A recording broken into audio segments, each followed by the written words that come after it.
A título de introdução, eu queria dizer que esse capítulo, ele continua a saga dos irmãos.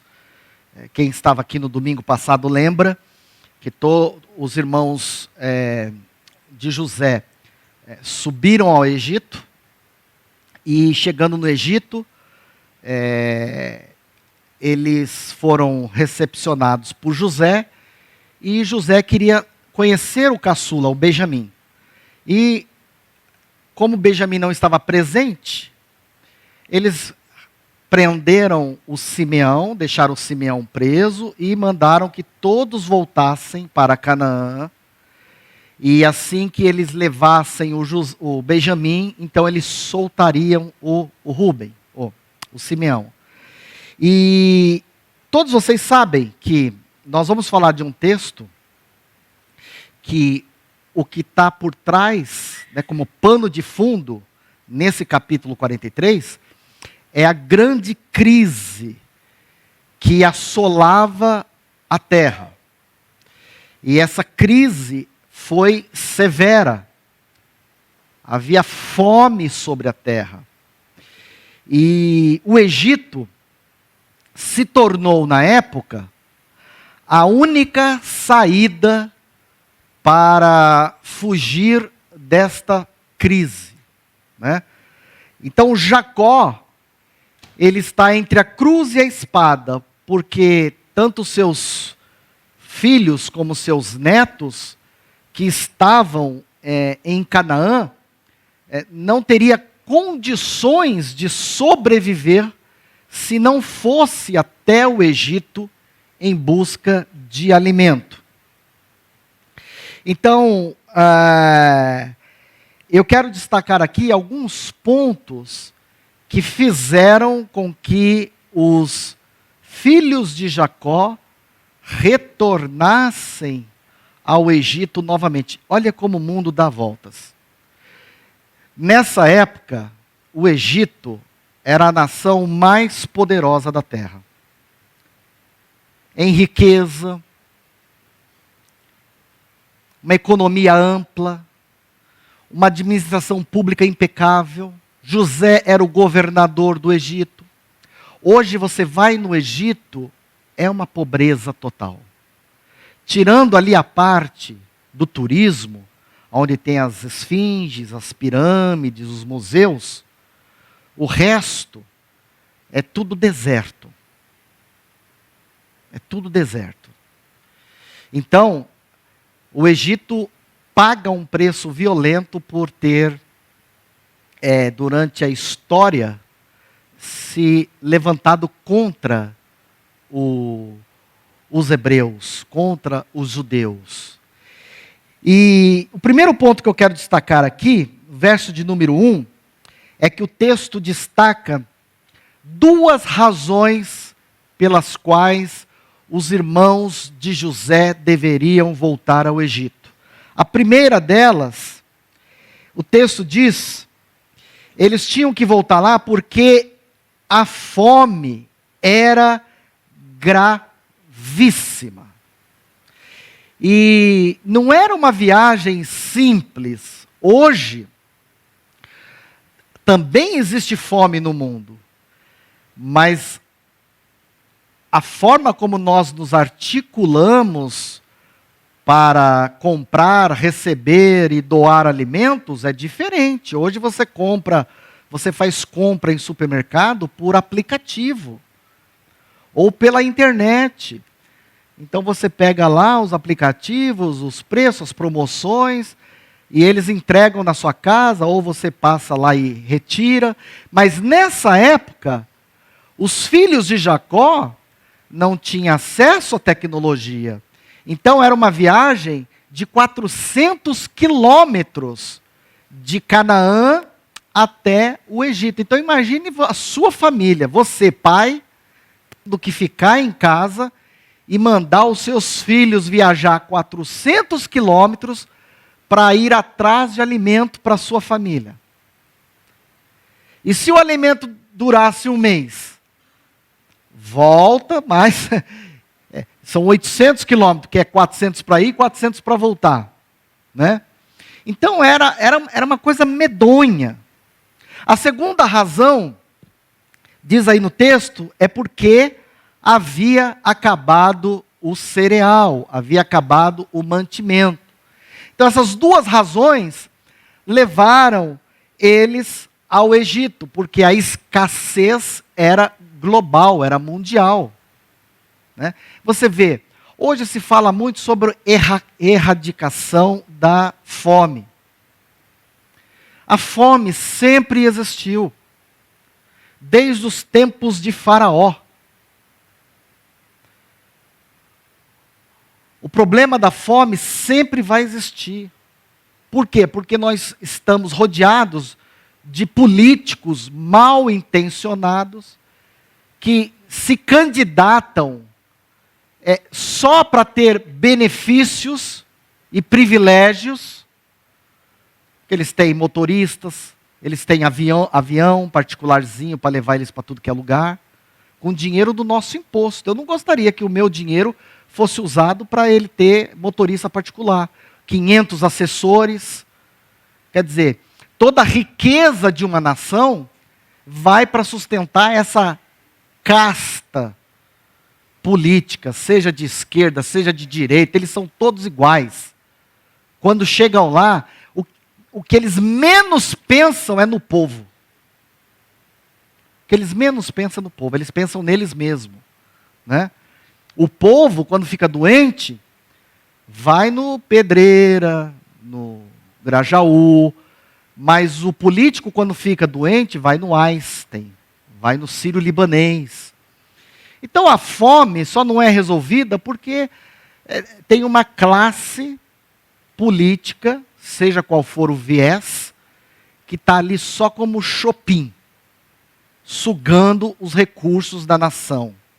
E aqui não é diferente. A fome persistia, acabou o cereal, e eles teve então que voltar ao Egito. E qual foi a condição para que os irmãos de José voltassem ao Egito?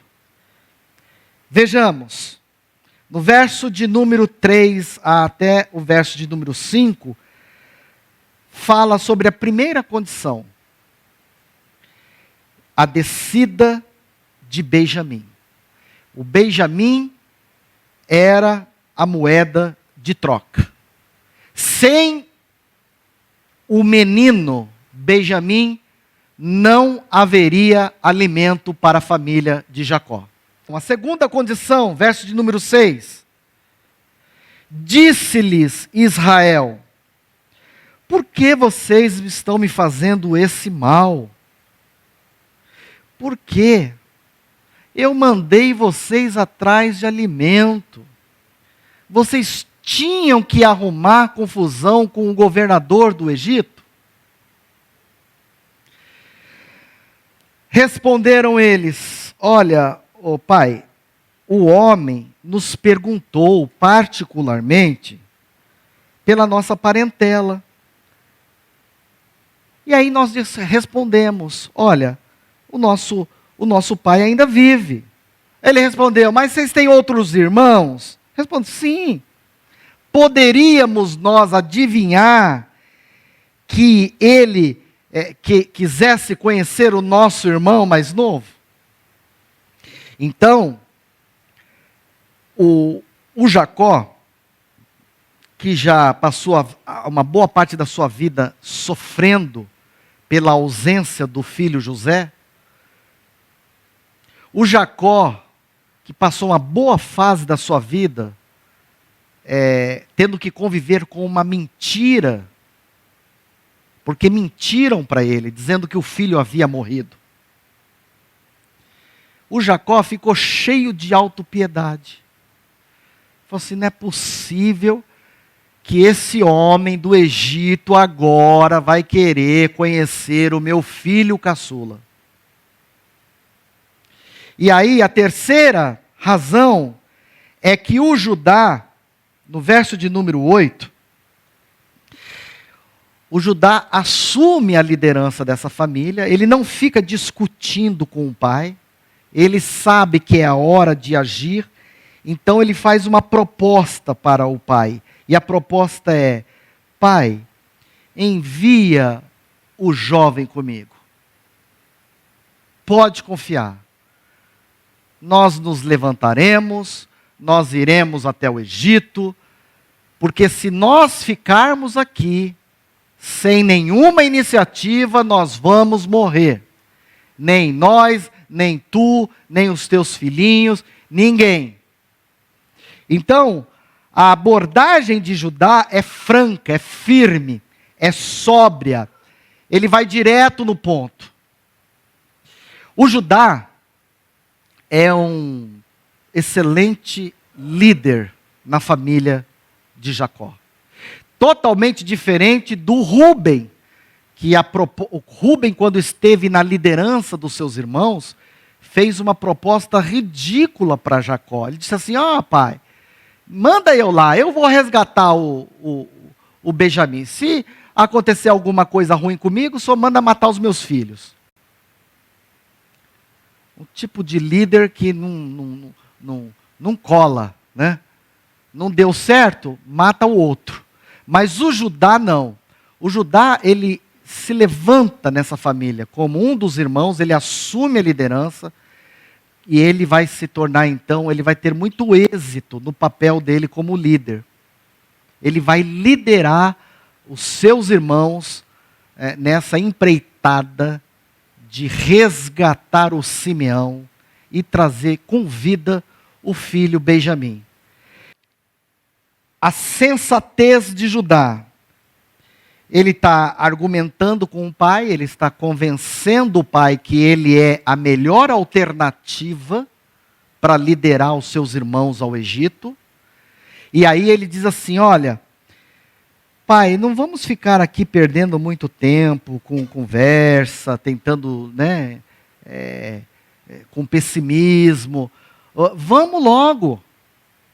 Porque se eu já tivesse, se não tivéssemos demorado tanto, já teríamos ido e já teríamos voltado. Uma outra característica de um líder. O líder que Deus usa não é procrastinador. Não fica procrastinando, adiando as coisas. O líder, no padrão Judá, é alguém que não perde tempo. Olha, não vamos ficar aqui demorando, tem que fazer isso, vamos fazer. Vamos para cima. Assume responsabilidade.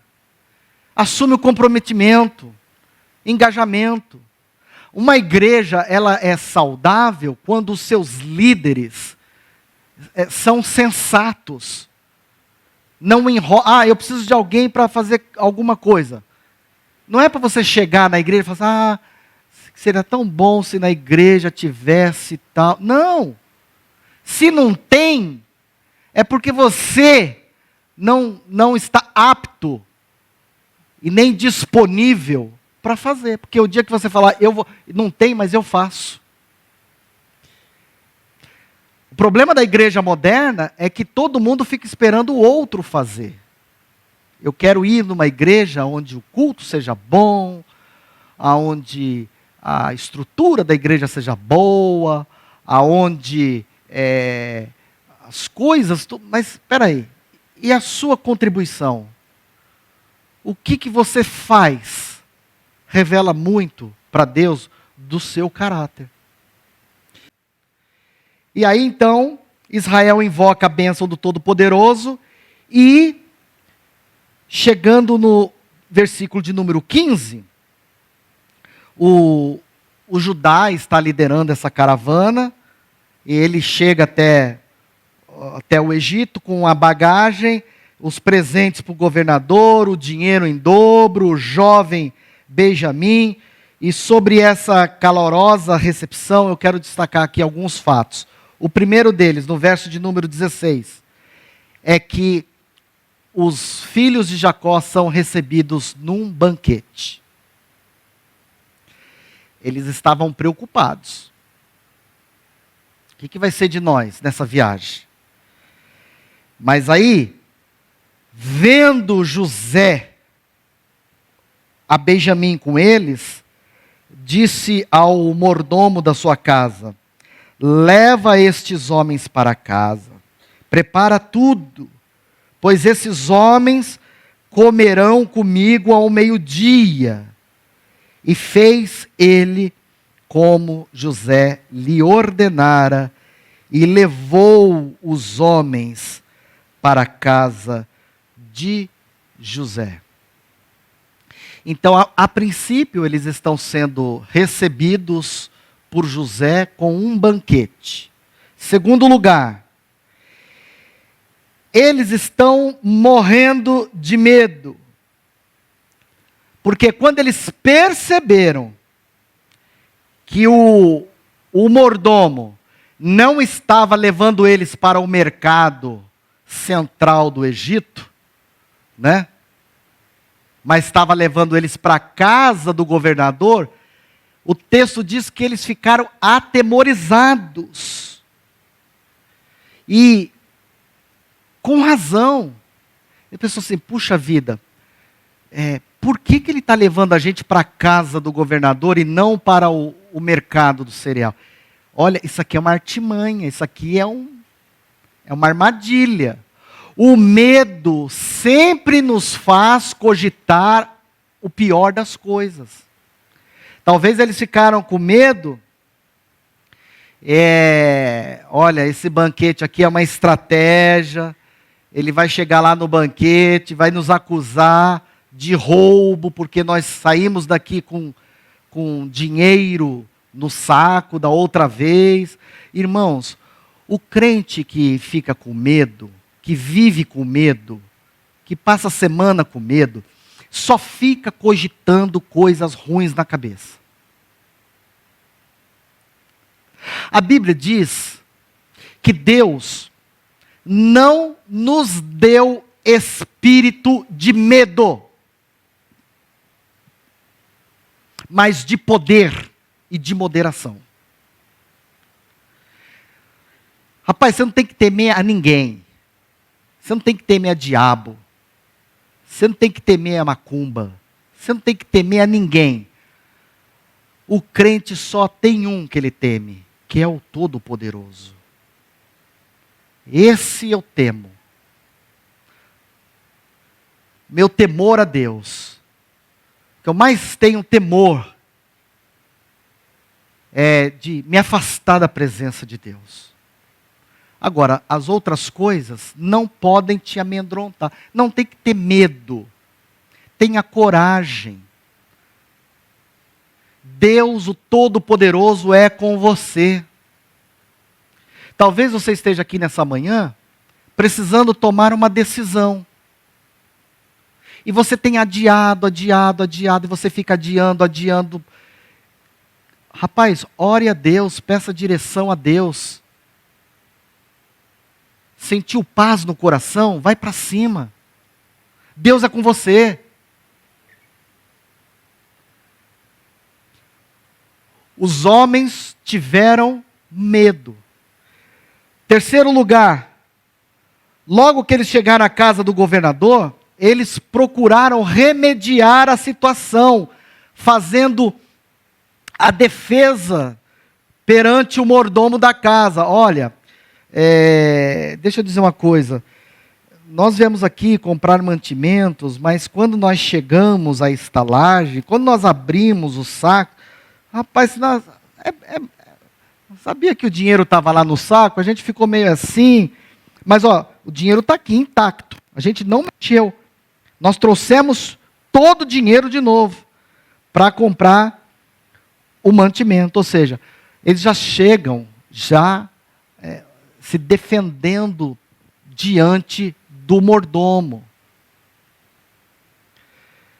O medo faz as pessoas sempre ficar na defesa, nunca vai para o ataque, né? Fica sempre ali na defesa, só se defendendo. Vai para o ataque, meu querido. Vai para cima. A bênção do Senhor está com você. Há pessoas que perdem grandes oportunidades na vida por causa do medo.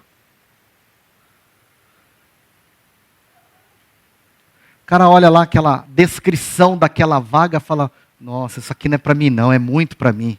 Fica com medo de participar do processo seletivo, achando que aquela vaga não é para você.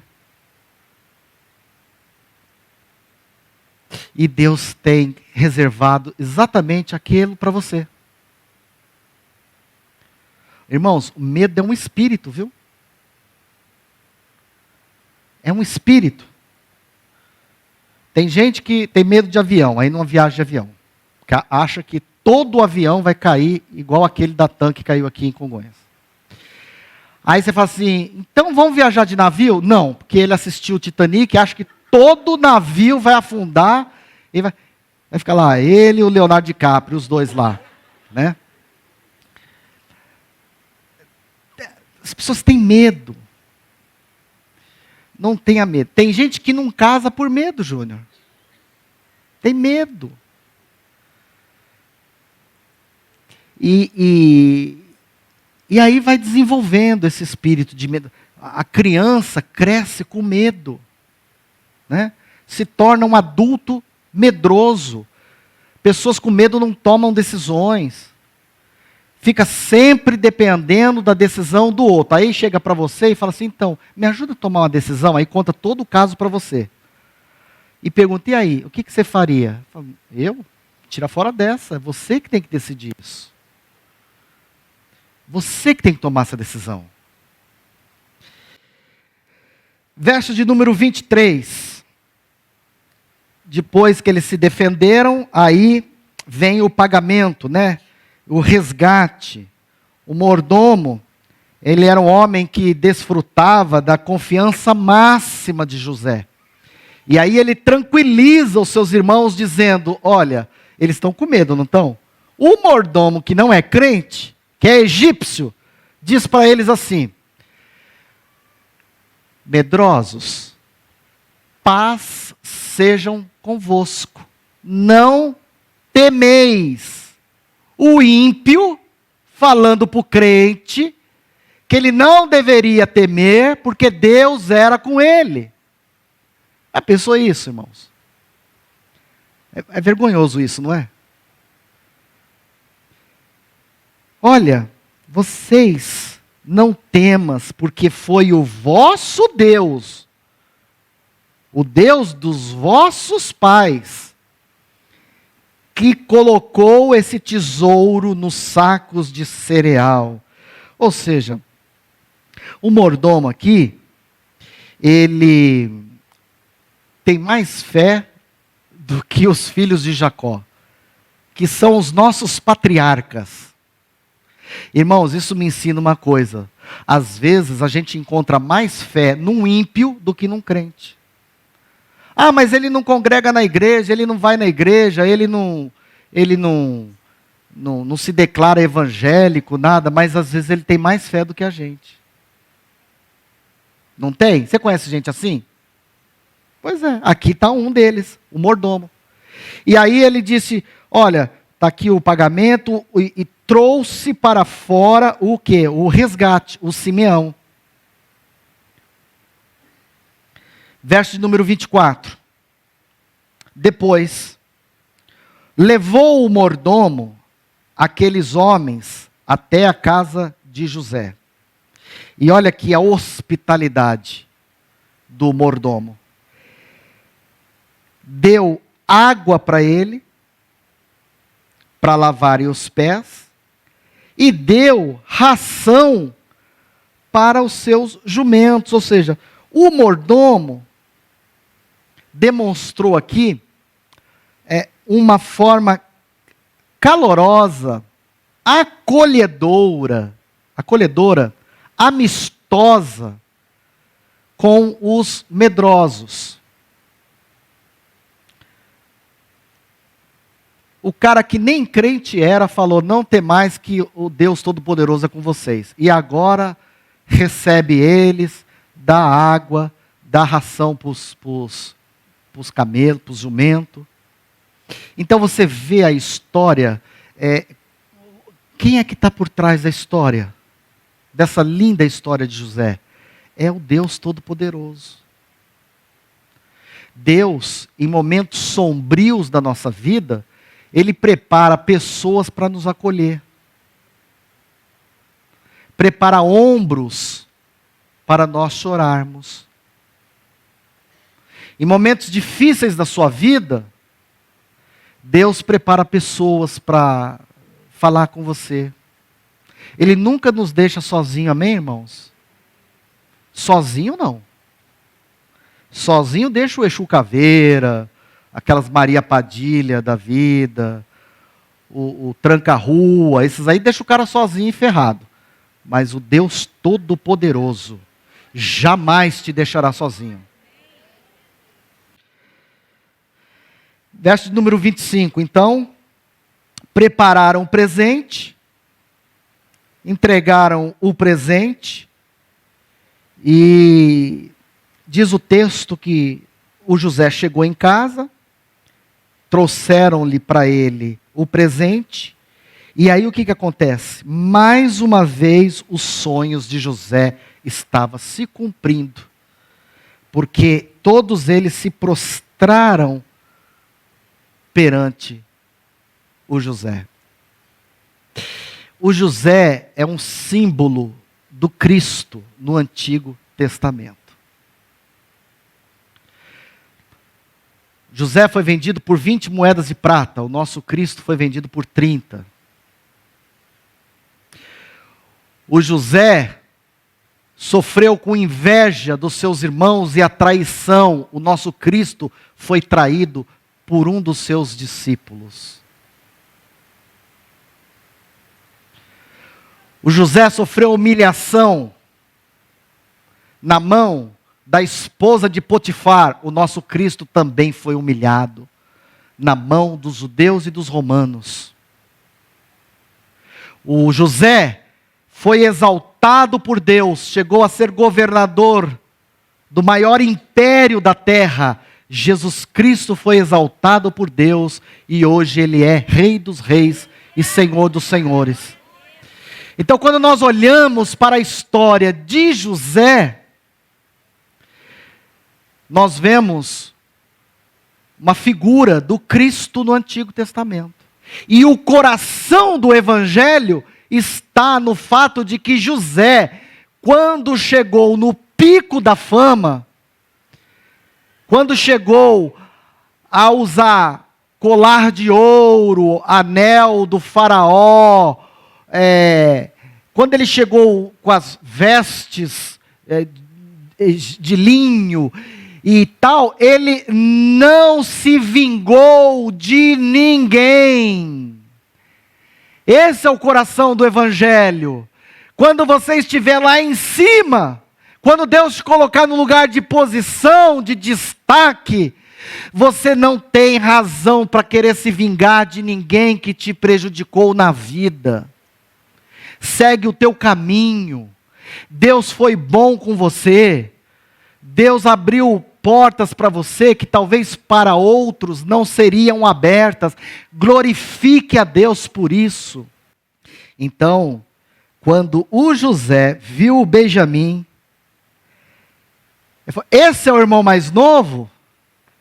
Então, deixa eu logo invocar uma bênção aqui sobre a vida dele. Olha, Deus te abençoe, meu filho. Deus te abençoe. Deus te conceda graça, meu filho. Porque você está numa família de miserentos. Esses seus irmãos aí me venderam. Você não sabe, o Benjamim foi o único que não participou do complô. Mas esses seus irmãos aí são as desgraças. Você não sabe o que eu passei na mão deles. Me jogaram numa cratera, tiraram a minha túnica, me deixaram nu, não me deram de comer, eu passei fome, para piorar, me venderam para uma caravana de ismaelitas, que eram os adversários dos hebreus. Então, meu filho, Deus te abençoe você. Você conseguiu sobreviver nessa família. E aí no verso de número 30, José se apressou e procurou um lugar para chorar. A emoção foi forte, né? Ele viu o Benjamim, o irmão caçula dele. O texto diz que ele entrou na câmara e ali chorou. Por trás daquela autoridade egípcia, palpitava o amor pela sua família, mas ele tinha que esconder isso.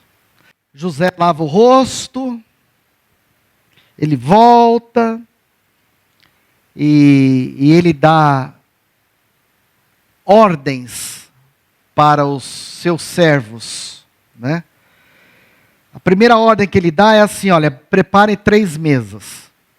Uma mesa é para José, né? É a mesa em que eu vou. Ele era uma autoridade egípcia. A segunda mesa é para os meus irmãos. Abasteçam eles. E a outra mesa era para os funcionários, porque naquela época não era inadequado os hebreus fazerem uma refeição junto com os egípcios. Eles não podiam comer. Era que nem os irmãos da igreja, né? Não pode tomar ceia com o outro quando briga, sabe?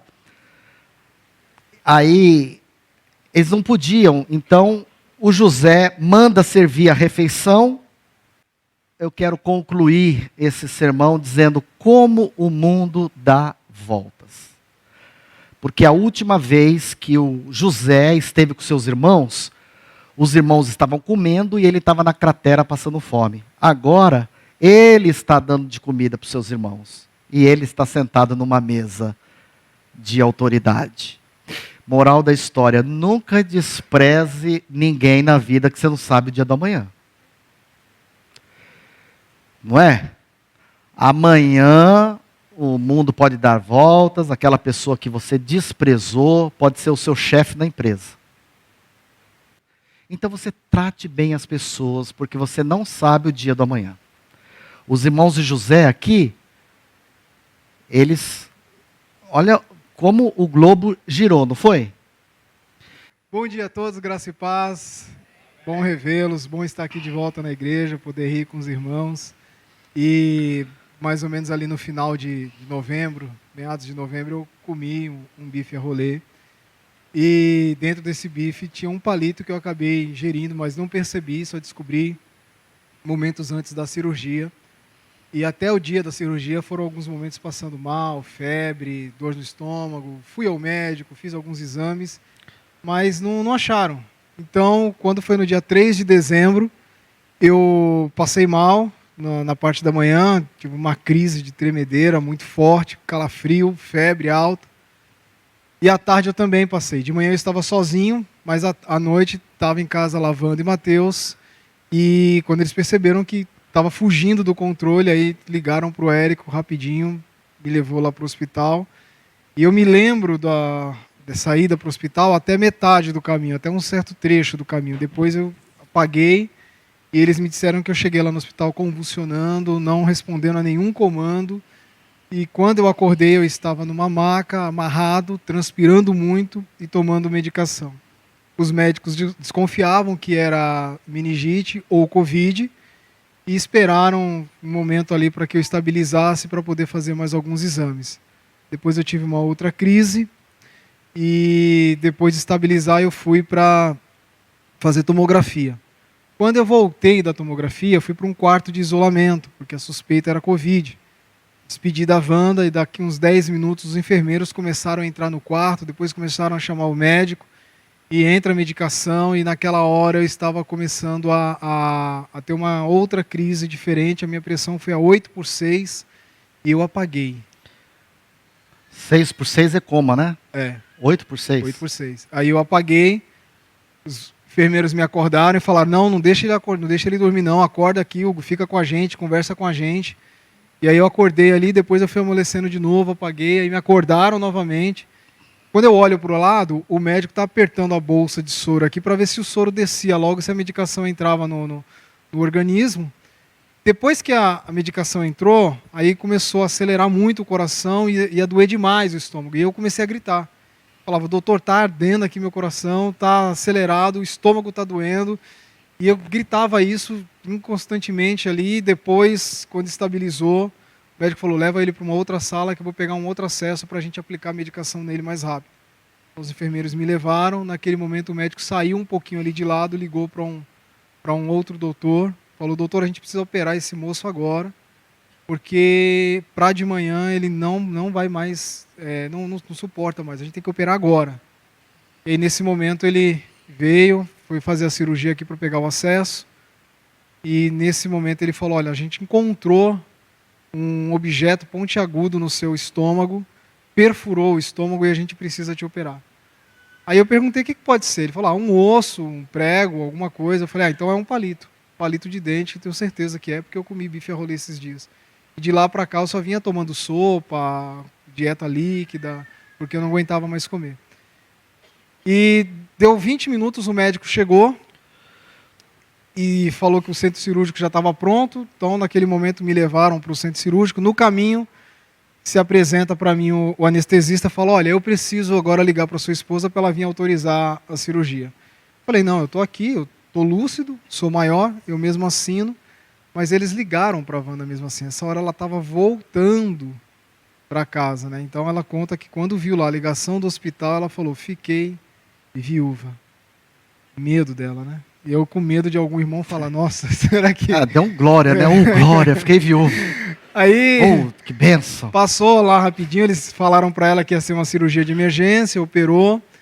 Depois de alguns momentos ali eu acordei, já estava num quarto isolado, com sonda, com dreno, um monte de coisa enganchada ali em mim. Depois de 2 dias naquela situação, foram tirando o dreno e eu saí daquele quarto de isolamento, fui para um outro quarto de UTI, onde podia receber visita, até então, da Wanda, do Matheus, né, só familiar.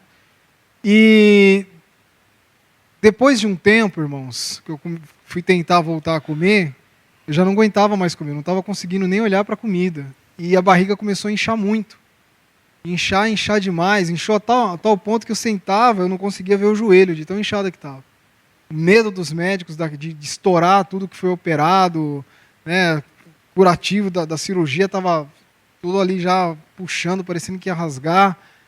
E naquela angústia, eu cheguei para ela e falei assim, Wanda, pelo amor de Deus, eu só quero falar com você, eu só quero falar com o Matheus, eu não consigo conversar com ninguém, eu preciso só falar com vocês. Teve um dia que ela estava aqui, já indo para casa, eu liguei para ela, eu falei, Van, onde você está? Falei, não, estou no ônibus indo para casa. Eu falei, filha, desce. De onde você estiver, vem para cá que eu preciso falar com você. Eu não estou bem, eu preciso da minha esposa aqui do meu lado. E foi quando ela chegou, eu já fui falando logo, se tiver que vender a casa, vende, tá a senha de banco, cartão, se vira aí e vai ver o que você pode fazer. Ela tentando me tranquilizar, mas os enfermeiros falavam também que ela estava bem aflita, semblante bem aflita. Então, daquele episódio, irmãos, que aí eu quase fui de novo, me levaram para a UTI. Colocaram uma nova sonda no nariz aqui, que é aquela que vai até o estômago. E né, nos próximos 2 dias saíram uma média de 3 litros de líquido gástrico do meu estômago, de suco gástrico, porque eles descobriram que havia formado uma bolha de pus no fígado, por conta de todo o ocorrido, o palito furou ali, vazou um pouquinho, e aquela bolha de fígado estava impedindo o suco de sair do estômago para ir para o intestino. Então eles teriam que tentar fazer uma punção e se não desse certa punção ia operar novamente. Graças a Deus que fez a punção, deu tudo certo. Se seguiram alguns dias de UTI, onde eu fiquei ali por mais ou menos uns 19 dias, passando ali momentos bons e a maioria dos momentos do dia ruins, dormindo sentados todos os dias, sem comer, sem beber, tomando dieta e na veia e soro. E aos poucos eu fui melhorando.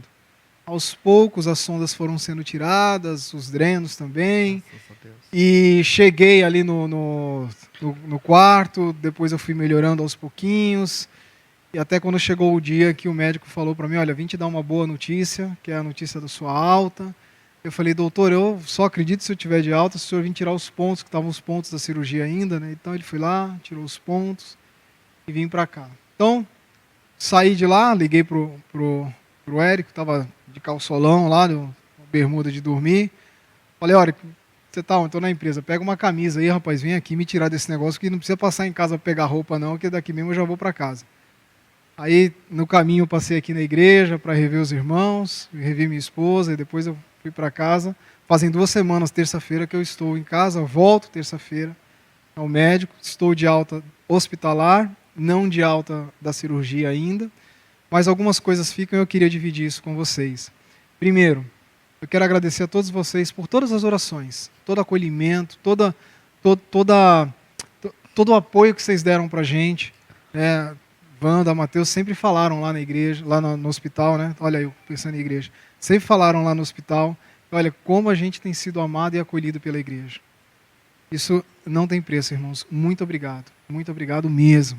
Sou muito grato a vocês. Eu que sempre sou um dos agentes de acolhimento aqui da igreja, se sentir acolhido é uma experiência muito gratificante, muito mesmo. Segundo, dizer para vocês que as orações de vocês foram respondidas por Deus. A cada profissional de saúde que entrava, a cada médico que entrava, fisioterapeuta, técnico de enfermagem que entrava ali, que falava alguma coisa que eu falava, puxa vida, Deus está usando essa pessoa para me consolar. Deus está usando essa pessoa para dizer para mim, olha, fica assim não, daqui a pouco você sai daqui, você está melhor, fica tranquilo, vai dar certo. Eles usavam essas palavras. Então Deus usou a boca dessas pessoas para pronunciar palavras que vocês colocaram nas suas orações. Eu também quero agradecer a todas as pessoas que nos apoiaram, sabe, com caronas, com carona para a Wanda, para o Mateus, para ir lá no hospital, voltar, sabe, pessoas que procuraram no WhatsApp se colocando à disposição. Gente, muito obrigado mesmo. Agradecer a igreja, porque cuidou de nós nesse período. E ficam aqui 2 palavras para mim, né, da minha lição pessoal nesse processo todo, além de outras coisas mais.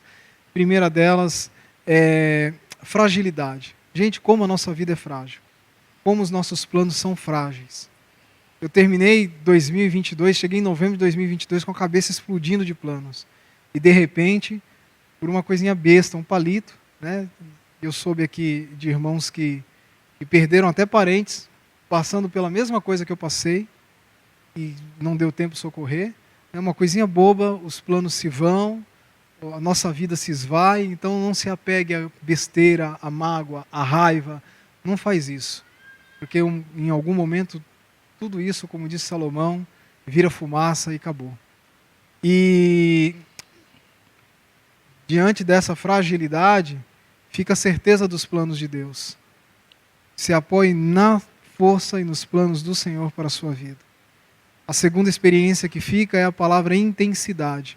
A intensidade do amor de Deus para conosco, a intensidade do amor dos irmãos para conosco, a intensidade do amor da família para conosco, a intensidade da gratidão, irmãos, para tudo aquilo que a gente viveu. Eu agradeço a Jesus, agradeço a Deus, agradeço a minha igreja, os meus colegas, os pastores, a cada um de vocês. Muito obrigado, porque se eu estou aqui é porque vocês e muitos outros irmãos também oraram por nós. Está aqui o pastor Anacleto que orou, tem os meus vizinhos, a Josi e o Henrique também vieram aqui, que se preocuparam, apoiaram a Wanda. Muito obrigado. Deus abençoe a cada um de vocês. Eu sou muito grato a Deus por fazer parte dessa família e por Ele ter permitido eu ficar mais um tempinho para a gente junto fazer história aí através da igreja. Tá bom, queridos? Deus abençoe vocês. Amém. Cadê o Érico?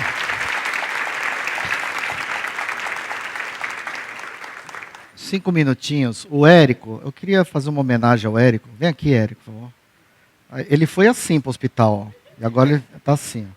Ó. O Érico foi o rapaz que socorreu o Hugo, né? O Érico tem um coração assim, muito dadivoso. Né?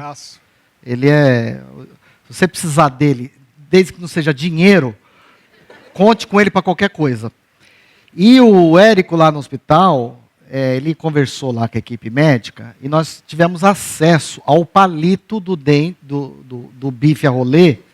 O palito que a Wanda espetou lá no bife, nós tivemos Aqui, nós colocamos no tubo de ensaio. Olha o tamanho do palito que o Hugo...